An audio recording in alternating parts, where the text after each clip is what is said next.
Hello, everyone. Welcome to the 21st Century Skills Course Orientation. My name is Professor Arneline M. Torres, and I will be your course facilitator. So for this week, we are now on week 1. It's the beginning of the semester.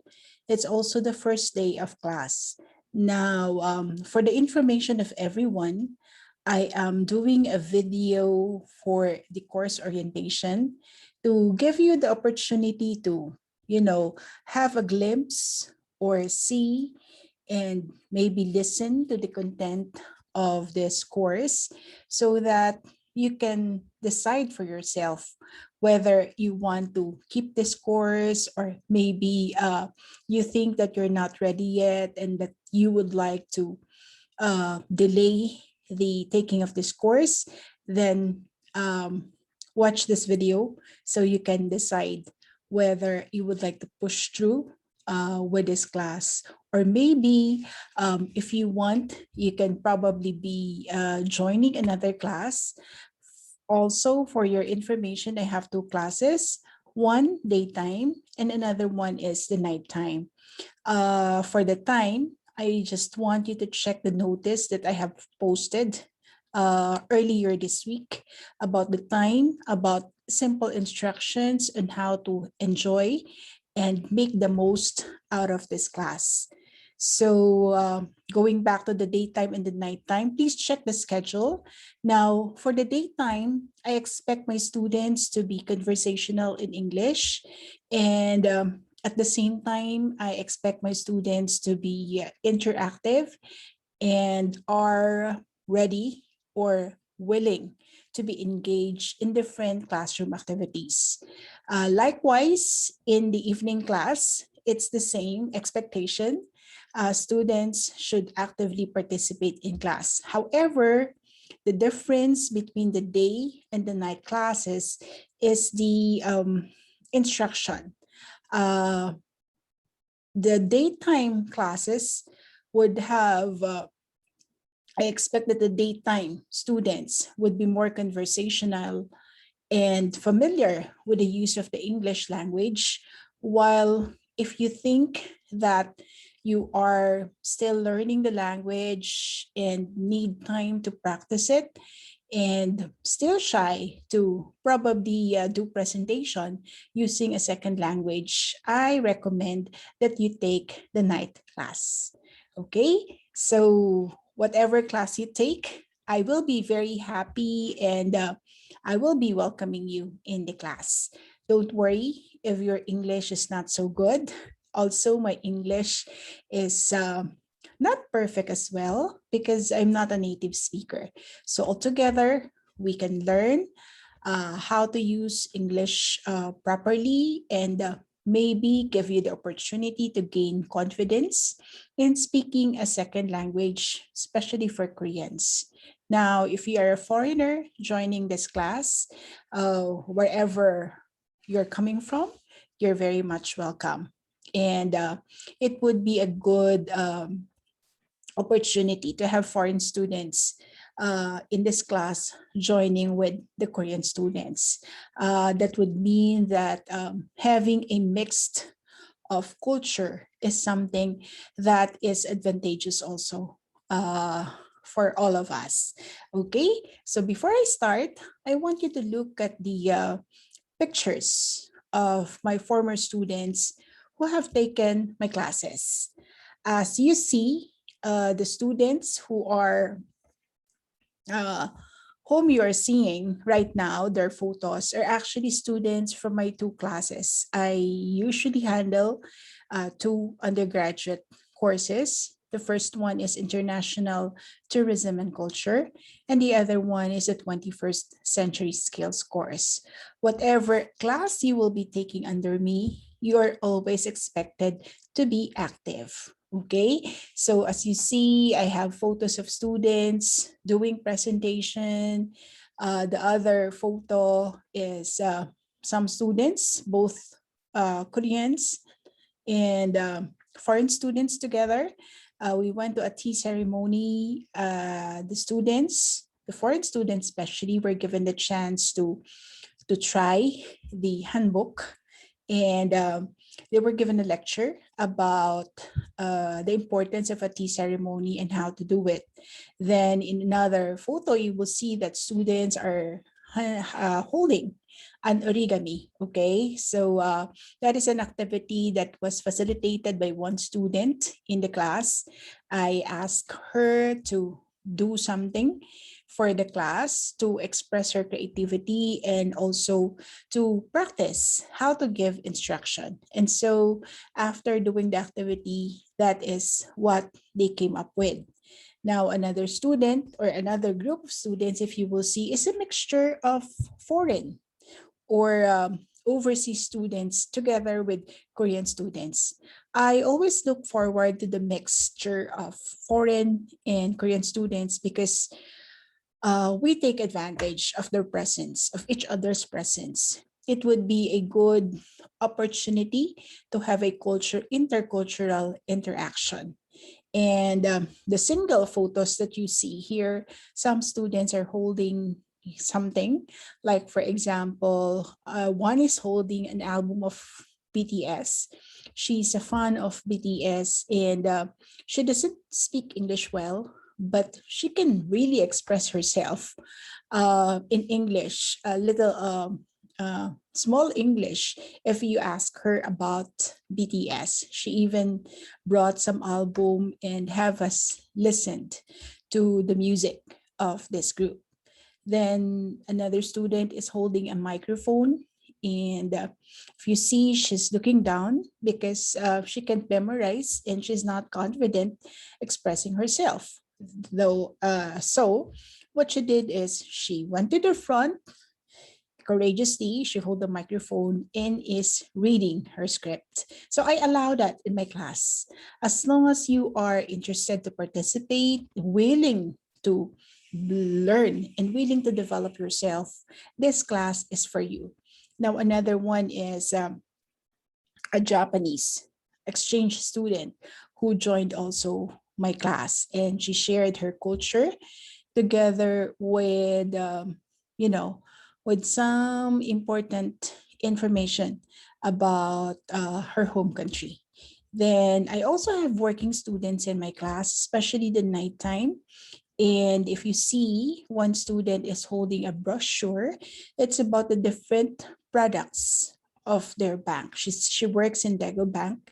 And I asked her to share something. I asked her to do something. And in return, what she did is to present the different bank products to the class. And so, yes, as you see, students are always busy in my class. So if you want to be engaged, if you want to be active, if you want a class that doesn't allow you to get bored, I would say that this is the class for you. So let's begin the orientation. Before the beginning, or at the beginning of this video, I introduce myself. As I've said, my name is Professor Arlene Torres. So I'm from the Department of Tourism Management under this College of Business Administration. I've been in Commune for 5 years now, and I'm happy to teach this course because in this course, I know that I will be able to help the students practice their English communication skills and at the same time develop their confidence. And of course, aside from that, help them to prepare for their future.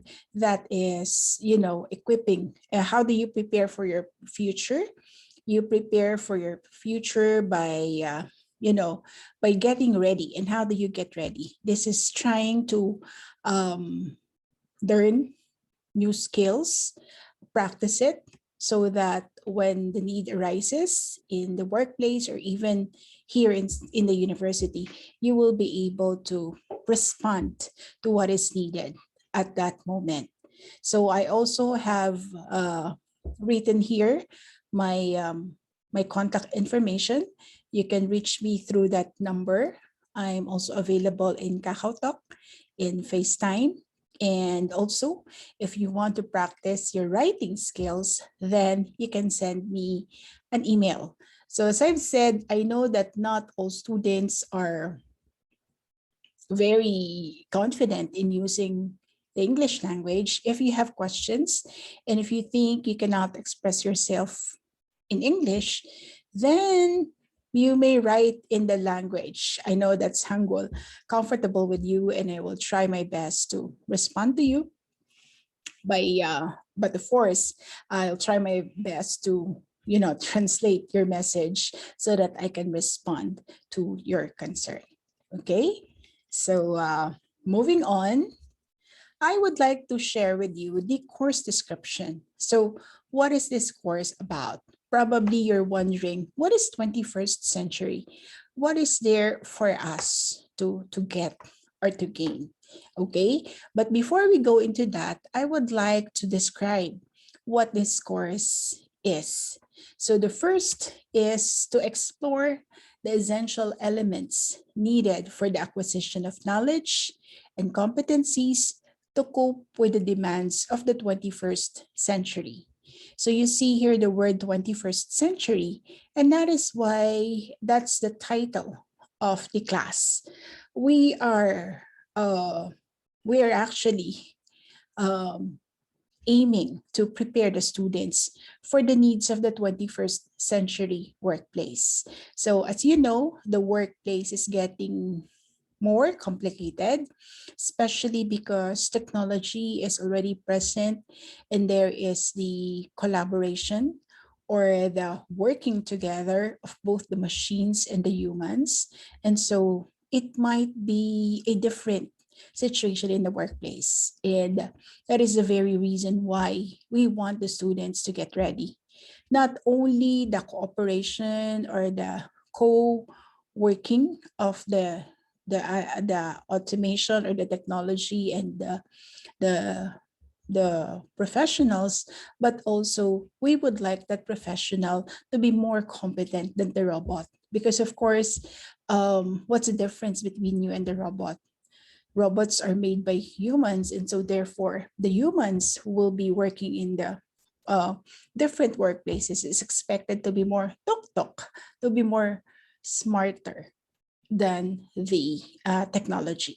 So what we will do is to explore the essential elements needed for the acquisition of knowledge. So how do we gain knowledge? We gain knowledge by informing ourselves of the things, probably the skills or the competencies that we need to have. Nowadays, it's not enough to have the degree, but more than the degree, there are other knowledge and skills that are sought by the different companies, and we will try to find that out as we go through the different lessons in this class. So in other words, if we have the knowledge and the competencies, then that would be an assurance, I would say, that we will be able to cope with the demands of the new workplace. And so, how do we cope with the demands? It's not only the knowing that is important, it's also important for the students to acquire the skills. Okay. So, this now divides the line between knowing and between having the skill or knowing how to do it. Like, for example, when you learn driving, it's different. There are two important things before you can drive. First is the basic of driving, and how do you know that? By testing you, by giving you a paper and pencil test or a computer test that will test your knowledge on how to operate a car or how to drive a car. Now, once you have passed that first part, the next thing that they will do is to test your skills. And this means that you will be subjected to an actual driving. Okay. So it's not important that you know it, but it's more important that you know how to use it. That's the difference now. So acquire a broad set of skills for your success in education, in further education and in life. So meaning this course is not only for you to get a grade. This course is something that you can embrace on a lifetime, something that you can use as a tool to improve or to get the most when you are still in the university, and will help you achieve success or reach your success. Okay, so now I know we have questions. If you have questions in mind, please write it down so you don't forget. And once we meet online, I'm gonna answer your questions in relation to this orientation.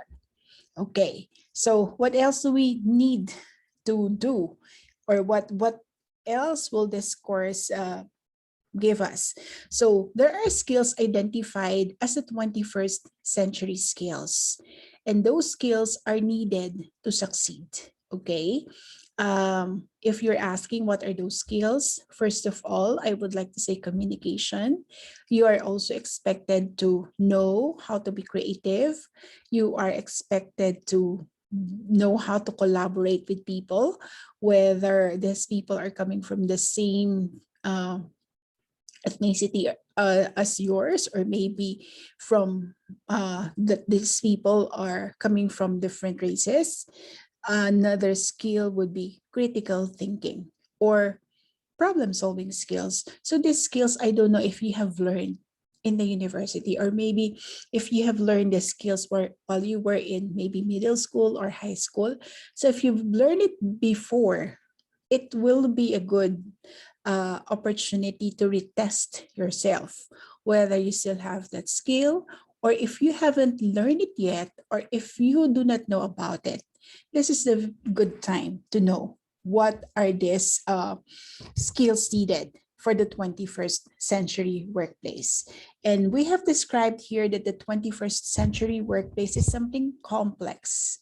Why do we say it's complex? It's complex because there are different people working in that one workplace, and maybe the arrangement of the work is somewhat different. Like, for example, now people don't go to work, but instead they do their work from home, or what we call the work from home. There are also opportunities wherein you will be working collaboratively, not just with people, but with technology or with any automation. And that's why we say it's complex. It's competitive because the human resources that a company get is not only from a certain country or a certain culture, but it's a good mix. So there's always the diversity of the workforce in that particular workplace. It's also knowledge based because you are expected to contribute, not just to perform or do things routinely or repetitively, but you are expected to contribute to probably thinking about a project design, or maybe a new way of doing things.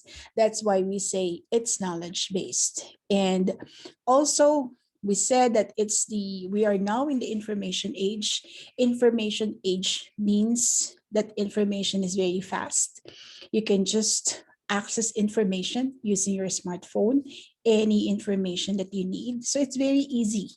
Like, you need to know what's the weather, go to an app. You need to know what's the conversion of one to another currency, use an app. If you want to know the schedule of a bus, or probably the different flights that will go to a certain destination, you have to access the information. That's why we call this time the information age. And because information is accessible, then and not only accessible, I would say, but the economy that we have now is very dynamic because of the presence of different technologies. So technologies that helps people to do things fast, technologies that helps people to access information, technologies that helps people to be productive. Okay. And also, that technology is not only present in the workplace, but technology is also present in the society. Okay. So, moving on, this course prepares university students by engaging them in a thoughtful dialogue and activities. That is why I say that uh, you will not just be sitting down, you will not only listen to the lecture, but most importantly, this course was designed to provoke your thoughts, to throw you into a thinking, okay? And also to engage you in a dialogue, maybe with students in the class or with your professor, and not only talk or not only a dialogue, but also activities of not only a mental activity, but there will be physical activities, there will be other activities that maybe needs an outdoor, or activities that needs you to bring something, so that we can all together improve your knowledge, your skills, and help you prepare for the workplace. Okay? So for the course objectives, the first is to be a lifelong learner. So lifelong learners who are knowledge creators, technology savvy, problem solvers, innovators, and effective communicators who share ideas with others and respond positively to change. There's a lot of big words here, and I think we need to break it down for us to better understand this first objective. First is, let us try to understand what do we mean by a lifelong learner. A lifelong learner is someone who does not stop learning. Meaning, I think it would be easy to explain this lifelong learning or lifelong learner by looking at this image below. So if you see here, we have a baby and then someone who is in the elementary, maybe middle school, high school. And the last one that we have here is somebody who is of age already, because he is using a cane. So to put it simply, lifelong learning means that a person should not stop learning. It doesn't mean that you graduated from the university, that learning will stop in there. Nowadays, it's very important that you keep updated, that you keep on improving yourself by not stopping to learn. There are so many exciting things that probably will interest us to get to know it. Like, for example, nowadays, there are different technologies that we can use to make us more productive. There are also technologies that can entertain us, or maybe there are technologies that can make our life simpler. Now, how do we learn about this? We learn about this not only by interacting, but most importantly, if we self-direct ourselves to learning. Sometimes, people are not available to help you learn something. And so being a lifelong learner would mean that you are capable of directing yourself, of helping yourself to learn something that you are interested in. So that's what we mean by a lifelong learner. Now, what about knowledge creators? So, knowledge creators are people in the company, or are people who are not only waiting for a product to come out, or who are not waiting for a result. But knowledge creators are people who can contribute something to a knowledge. Like, for example, if you want to do an innovation in the way you do things, or probably if you want to increase production, what can you suggest in the company? So those are the kind of people that we consider knowledge creator. They're not just simply followers, but they are people who are capable of thinking. Another quality of a lifelong learner, okay, or of a person that you would like to produce, or the student that we would like to become after they finish this semester, is a tech savvy person.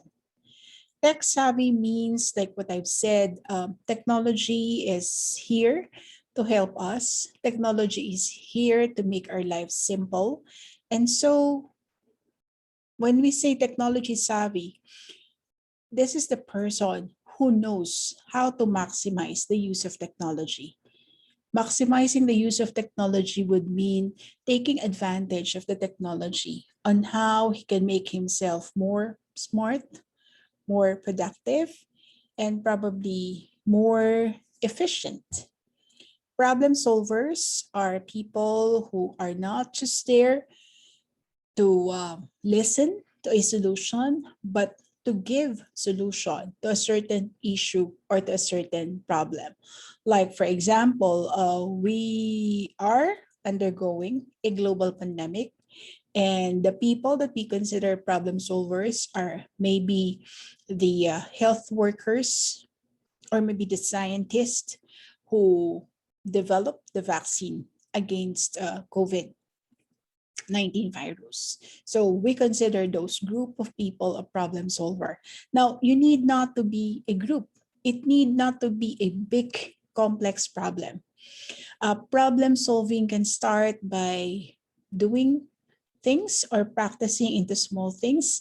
And then once you acquire the skill, then you are more capable of solving big issues or big problems. Then we also have innovators. Innovators are people who knows how to improve things. That's why we say innovator. Like, if we will look back at the smartphones that we're using now, how did it started? When did it started? From a simple phone, it became wireless.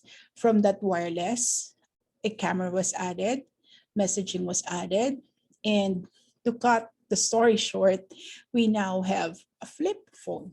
So how did we arrive at that? We arrived at that. We have a new product because we have people who knows or who devotes time to innovate things. Okay. Effective communicator means not only knowing how to communicate in English, okay, as a second language, but effective communicators are people who know how to express themselves, how to open their ideas, how to um, translate into a message what they would like to say. So communicating does not only mean being fluent in one language, but communicating means finding a way how to deliver your message. Okay, who share ideas with others, and when we say others, regardless of whether they are Koreans or people in Asia, or probably people coming from Europe, but others would mean anybody in this world, and respond positively to change. This is a very important skill to learn, how to respond positively to change, because sometimes people have a fixed mindset. People are not open to change. Like, for example, there are students who are used to attending their class or coming to class, uh, just sitting down and doing nothing. Nowadays, the classroom environment is changing in a way that students are not just passive learners, but students should respond to change by becoming an active learner in the classroom. So you respond positively in a way that you are adaptable and you are flexible to whatever the situation demands of you. Okay, so moving on to the next, global citizen. So you're expected to be a global citizen. So first of all, let us try to understand who is a global citizen? So a global citizen is someone who is aware and understands the wider world and their place in it. So someone who is aware of, meaning you are a global citizen because you can relate with all people. You can adapt in any situation and you know your role in wherever you are. Like, for example, right now, what is your role in this classroom? In this classroom, you are a student. But once you get out of the classroom and assuming that you are doing a part-time job, then what is your role? So probably you are somebody who's providing service or somebody who is part of the production. Then you understand what is the need at that moment and what is the role that you need to perform. So that is an example of what we call a global citizen. A global citizen is someone that takes an active role in the community, meaning where they live or maybe where they are. Like, for example, in this classroom, they work with others. Others means anybody. It can be people in the community. It can be people coming from the same place where they were born, or it can be people who they do not know. Okay? Work with others to make our planet more peaceful, sustainable, and fairer. So there is a role that you have to perform, not only as a student, not only as a son or a daughter, but you belong to the world, meaning that you try to improve yourself, not only for yourself. You try to improve yourself, probably first and foremost for yourself. Secondly, because you would like to make your family proud of you, or maybe your girlfriend or your boyfriend to be proud of you, or maybe your university to be proud of you. And not only that, but it can be doing things for the country or for the world. That's why we say global citizen. Now, as a global citizen, you are expected to have or to develop a relationship based on fairness. What is fairness? Fairness means treating everyone equitably, or regardless of the religion, regardless of social status, regardless of maybe race. You're treating people fair.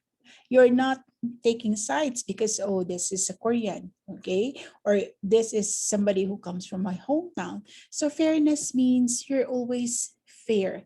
You always look at people on the same place. Tolerance means that, sometimes there are things that annoys us. Like, for example, if you came from a culture wherein you eat quietly, like you don't make a sound, and there's this time that you are seated with someone who makes noise and appreciate his food, like, right? So, tolerance would mean if you're coming from a culture that doesn't make noise while eating, that is annoying to you. And when we say tolerance, tolerance would mean that, okay, siya na. You will not be bothered because that's how he is, okay? So it doesn't bother you because you try to understand the person. You try to understand that the person's culture is that, and that the person's probably way of life is that. In that way, if you are tolerating or if you have a high level of tolerance, there would be a peaceful world. There will be no fight, right? And it would be a happy world because everybody understands each other. Another important quality is to be culturally competent. Culturally competent means that you know how to deal with people. coming from different culture, like you know how to deal with people coming from India, people coming from um, um, Kyrgyzstan, or people coming from the Philippines, or people coming from America, or people coming from Europe. So it doesn't mean that you have to drop your culture, but what it means is that you can relate with people from different culture. And in that way, you will be able to connect locally with the same race, okay, or with the same people, with the people in your country, and globally, if time comes, that you will have an opportunity to be with people from other places. Like I would assume that this class would have exchange students, and that this class would not have only Koreans, but it's a mixed of students, exchange, and probably students who are from overseas who decided to stay here. Okay, so I have here an image that I would like you to look at. So here is an example of a student with global citizen involvement. You might be asking, how can I be a global citizen while I'm still a student? There are so many ways that you can do to be a global citizen. And the first that you see is participating in international internships. So if you have an opportunity to be immersed in a workplace, not only here in Korea or not only from the country where you came from, that would be a good opportunity to develop yourself, to take international internship. Another is personal and professional development. Personal development would mean looking at how you carry yourself physically, meaning to say that you are neat, that you are somebody who is pleasing, and that you are a person that people would like to look into always because you're clean, you're neat, you smell good. Okay, not only the physical, but also personal development, meaning to say you have the manners, you have a good attitude, you have wonderful traits. And professional development would mean, I think we can include here knowing how to speak languages, like not only English, but probably speaking Japanese, speaking Chinese, or maybe German, or maybe Italian, or maybe Russian. Okay, so leadership also. Leadership is something that is not born. A leader is developed. And if you want to lead, you have to, improve yourself, because leaders are supposedly good role model. So leadership, practical work experiences. I always tell students, if you have an opportunity to work, work. Because when you work, you are helping yourself to be more competitive, to be more competent, and to be more committed in the future. So, network with international contact. As I've said, if we have students from different countries, from different places that will be joining this class, that is a very good opportunity for you to get to know them, for you to connect, because you can never tell. You might be needing each other in the future, or you might be collaborating with each other sometime in the future as well. And also, if you have the degree, that is something that can help you get your path to success, because nowadays having a good education is very important. And not only good education, but together with that good education, or together with that university degree, is your attitude and a good behavior.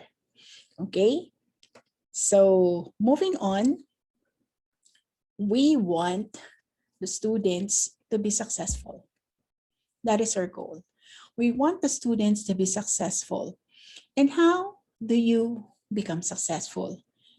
Success is not just something that happens overnight. Success is something that you worked and plan.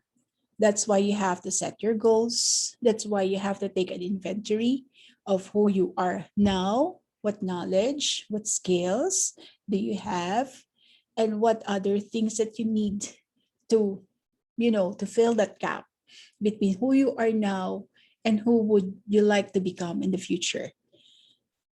You are also expected to be resilient. How do we understand the word resilient, or what does resilient mean? Resilient means that even though you fail, you will bounce back, meaning that you don't get disappointed, you don't get discouraged when you fail, but instead, the more that you experience failure, the more you become stronger, the more that you are very eager to start again and to achieve success. So, resilient, and that you can also create opportunities, meaning you have built yourself the knowledge and the skills, and probably you have the experience. Do not be selfish. What I mean to say is, whatever you have with you, whatever you think will help other people as well, create an opportunity, share it. Because if you just keep on investing in yourself, if you just keep on um, uh, investing knowledge or putting knowledge in you, it becomes dead. It ends in there because nobody uses it. So it's important that whatever you learn, whatever you have, create opportunities for others to learn this also.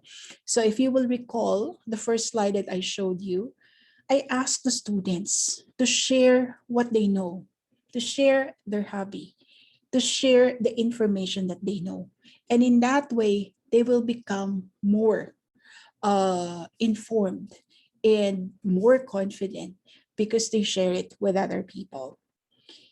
And I mentioned confidence. You will become confident if you will just let go of yourself, if you will get out of your box, and if you will subject yourself to a challenge, to an activity that will help you probably learn something new or acquire the skills. And I always say, when you look for a job, when you do something, don't do it for money, but do it because you love it and your heart is on that. In that way, when you enjoy your work, when you're doing what you're passionate about, success comes easily. Okay? So that's the course objectives. So there are just three: a lifelong learner, global citizen, and for you to become successful. Okay? So I hope you're still with me and that you're not tired yet of listening to me. And we're moving on to the grading and assessment. How will you get the A here? How will you get the 100%? This is probably something new for you because you probably used to classes wherein you have midterm exam, you have final exam. I think this is a good news for you.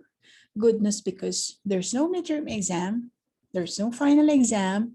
The whole class or the whole activity is project based.